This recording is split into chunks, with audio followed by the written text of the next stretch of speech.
नमस्ते साथीहरु, आज म एडोब प्रिमियर प्रोमा कसरी नेपाली फन्टमा टेक्स्ट लेख्ने भन्ने बारेमा तपाईहरुलाई केही जानकारी गराउन गइरहेको छु। यसको प्रोसेस चाहिँ केही लङ हुनेछ।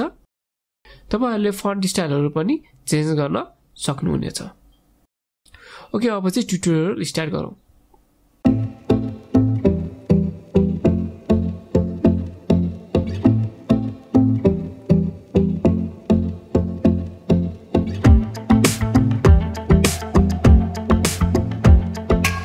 ओके, प्रिमियर प्रो चाहिँ ओपन भइसकेको छ। यदि तपाईहरु प्रिमियर प्रो को के बेसिक सिक्न चाहनुहुन्छ भने माथि आई बटनमा क्लिक गरेर हेर्न सक्नुहुनेछ। ओके, मैले यहाँ एउटा भिडियो चाहिँ यहाँ इम्पोर्ट गरिसकेको छु। तपाईहरुले यो यस्तो भिडियोहरु फ्रीमा डाउनलोड गर्न सक्नुहुनेछ। त्यसको लिंक चाहिँ म तल डिस्क्रिप्सनमा राख्दिने छु। अब चाहिँ हामी यहाँ एउटा टेक्स्ट राखौं। त्यसको लागि तपाईहरुले यहाँ साइडमा टी देख्न सक्नुहुनेछ, नभए तपाईले किबोर्डबाट टी पनि टाइप गर्न सक्नुहुनेछ। तपाईहरु स्क्रिनमा जानुहोस्। स्क्रिनमा गएर तपाईहरुले सिम्पली क्लिक गर्नुहोस्। क्लिक गरेपछि तपाईहरुले त्यहाँनिर चाहिँ टाइप गर्न सक्नुहुनेछ। नोटप्याडमा चाहिँ मैले नेपालीमा टाइप गरेर राखेको छु। म यसलाई चाहिँ कपी गर्ने छु। कपी गरेर यहाँनिर अघिको हाम्रो टेक्स्ट जहाँ छ टेक्स्ट त्यहाँनिर आएर जस्ट पेस्ट गर्ने छु। पेस्ट गरेपछि तपाईहरुले चाहिँ यहाँ देख्न सक्नुहुनेछ कि हाम्रो यो टेक्स्ट चाहिँ बक्स टाइपको यस्तो बक्स जस्तो टाइपमा आएको छ। र अब हामीले चाहिँ यो टेक्स्टलाई चाहिँ हामीले चेन्ज गर्नुपर्ने हुन्छ। यो टेक्स्टको फन्टलाई चेन्ज गर्नुपर्ने हुन्छ। त्यसको लागि चाहिँ तपाईहरुले यहाँ माथि ग्राफिकमा गएर यहाँ तल टेक्स्ट भन्ने छ, त्यहाँबाट तपाईहरुले चाहिँ यहाँ फन्ट चेन्ज गर्न सक्नुहुन्छ।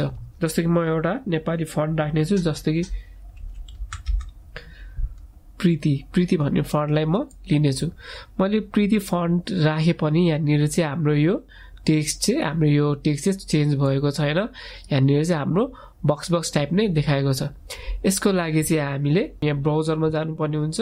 ब्राउजरमा गएपछि हामीले यहाँनिर युनिकोड टु प्रीति कन्भर्टर भन्ने टाइप हान्नुहोस्।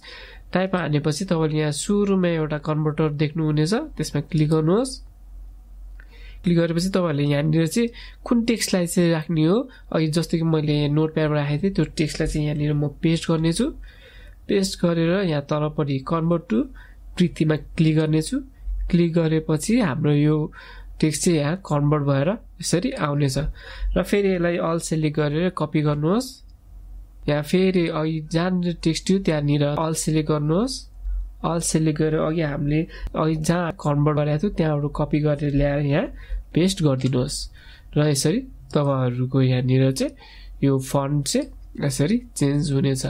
यसको लागि तपाईहरुले चाहिँ जस्ट के गर्नुपर्ने हुन्छ भन्दाखेरि यो युनिकोड टु प्रीति कन्भर्टरमा गएर तपाईहरुले चाहिँ नेपालीमा के टाइप गर्नु भएको छ त्यसलाई त्यहाँ पेस्ट गरेर त्यसलाई कन्भर्ट गरेर कन्भर्टेड फाइललाई चाहिँ हामीले कपी गरेर ल्याएर एडोब प्रिमियर प्रोमा पेस्ट गर्न सक्छौं। र म यो कन्भर्टरको लिंक पनि तल डिस्क्रिप्सनमा दिनेछु र फन्टहरु युज गरिरहेको छु। त्यसको डाउनलोड लिंकहरु पनि म तल तपाईहरुलाई डिस्क्रिप्सनमा प्रोवाइड गर्नेछु। अब चाहिँ हामी यो फन्टलाई चाहिँ अर्को फन्टमा चेन्ज गरौँ। त्यसको लागि चाहिँ हामी यसलाई अल सिलेक्ट गरेर यही टेक्स्ट यो ग्राफिकको यहाँ टेक्स्टमा गएर जस्ट यसरी नै हामीले फन्टहरु पनि यसरी तपाईहरुले फन्ट स्टाइलको फन्टहरुमा तपाईहरुले चेन्ज गर्न सक्नुहुनेछ। ओके साथीहरु, यदि यो भिडियो मन पर्यो भने चाहिँ लाइक गरिदिनु होला, शेयर गरिदिनु होला र मसँग कनेक्टेड रहनलाई चाहिँ सब्स्क्राइब पनि गरिदिनु होला। र के फिडब्याक छ या के क्वेशनहरु छ भने चाहिँ प्लिज तल कमेन्ट पनि गरिदिनु होला। हस्त, धन्यवाद।